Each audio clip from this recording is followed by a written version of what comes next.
U.S. history. Donald J. Trump, the nation's 45th president, will be sworn in as the 47th president 75 days from now. Trump not only notched an overwhelming victory in the electoral vote, he is also on track to become the first Republican president to win the popular vote since George W. Bush in 2004. President Biden and Vice President Kamala Harris, who each endured pointed insults from Trump while running against him, both picked up the phone today to congratulate him. This is in stark contrast to Trump's refusal to accept the defeat to Biden in 2020 and his months-long campaign to block him from taking office. Biden will address the nation tomorrow. Well, Vice President Harris delivered her concession speech today at her alma mater, Howard University, telling supporters, "Hear me when I say the light of America's promise will always burn bright." We have reporting and analysis from around the country and the globe. CBS's Nancy Cordes is going to lead off our coverage from Washington. Good evening, Nancy. Good evening, Nora. Unlike 4 years ago, the losing side is not putting up a fight or crying foul. Today, President Biden called President-elect Trump and invited him to the White House, while Vice President Harris urged Democrats to accept the outcome, even if they're worried about what comes next. I am so proud of the race we ran and the way we ran it. Speaking to teary supporters and students, Vice President Harris became the second female major party nominee to concede to Donald Trump. Look what happened. Is this crazy? In the end, a race that was billed as a nail-biter looked more like a blowout. Despite all the talk about women voters after the repeal of Roe v. Wade, Trump did better with women than he did in 2020. I'm excited to see what he does this time around. I'm thinking, who's to blame, who's not to blame, what happened. Harris found that some traditional advantages, including a massive war chest, a more robust ground game, and a strong debate performance, were not enough to put her over the top. Earlier today, I spoke with President-elect Trump and congratulated him on his victory. I also told him that we will help him and his team with their transition, and that we will engage in a peaceful transfer of power. In that phone call, the Trump campaign says the former president acknowledged Vice President Harris on her strength, professionalism, and tenacity throughout the campaign. Some Democrats started pointing fingers today, not at Harris or her campaign, but at President Joe Biden.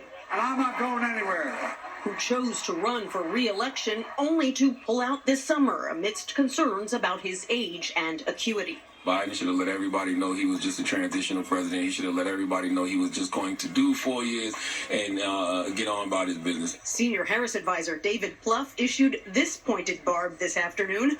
"We dug out of a deep hole, but not enough. A devastating loss."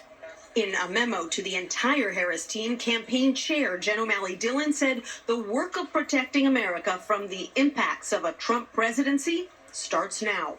While I concede this election, I do not concede the fight that fueled this campaign. But tonight, there are calls for the Democratic Party itself to do some soul-searching after this loss. Vermont Senator Bernie Sanders writing, quote, "It is no great surprise that a party that has abandoned working-class people would find that the working class has abandoned them." Nora? The economy was the top issue for voters. Nancy Cordes, thank you. Donald Trump is not only getting back the keys to the White House, he'll begin his second term in office with his party controlling the Senate and likely the lower chamber. CBS News just characterizing the House of Representatives as lean Republican. CBS's Caitlin Huey-Burns now has more on Trump's return to Washington.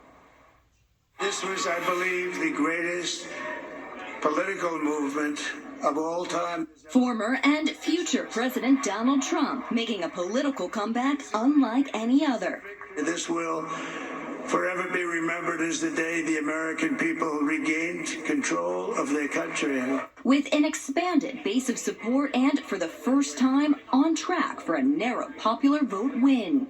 America has given us an unprecedented and powerful mandate.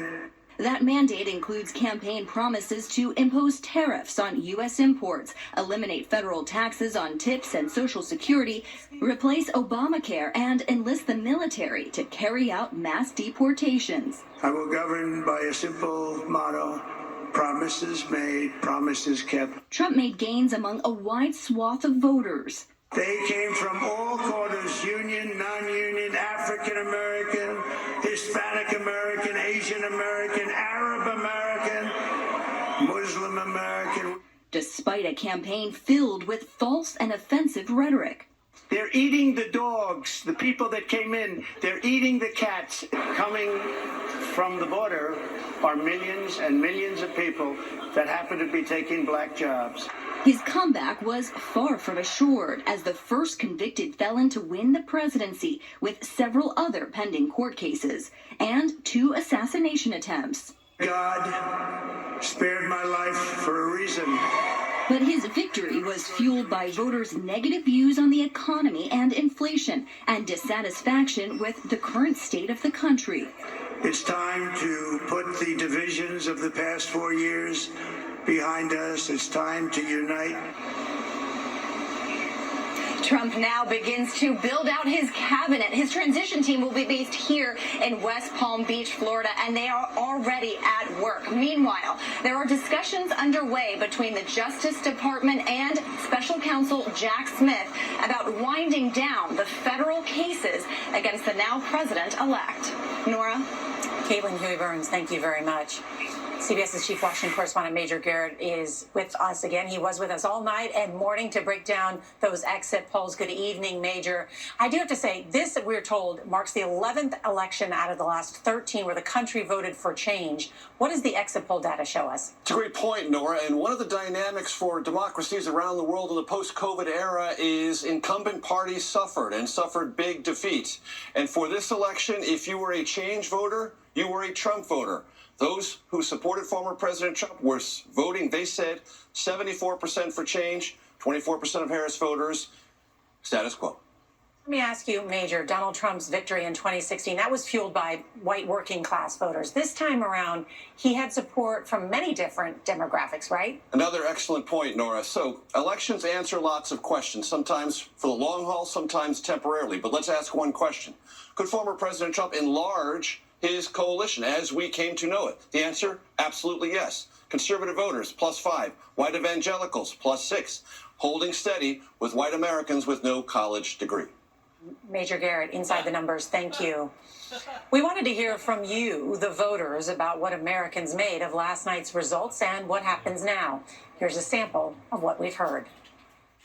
Trump won! Trump won! Trump won! I woke up and I learned that he had the electoral votes. He was going to win the White House for the 3rd time, and I just started to cry. Honestly, I'm still a little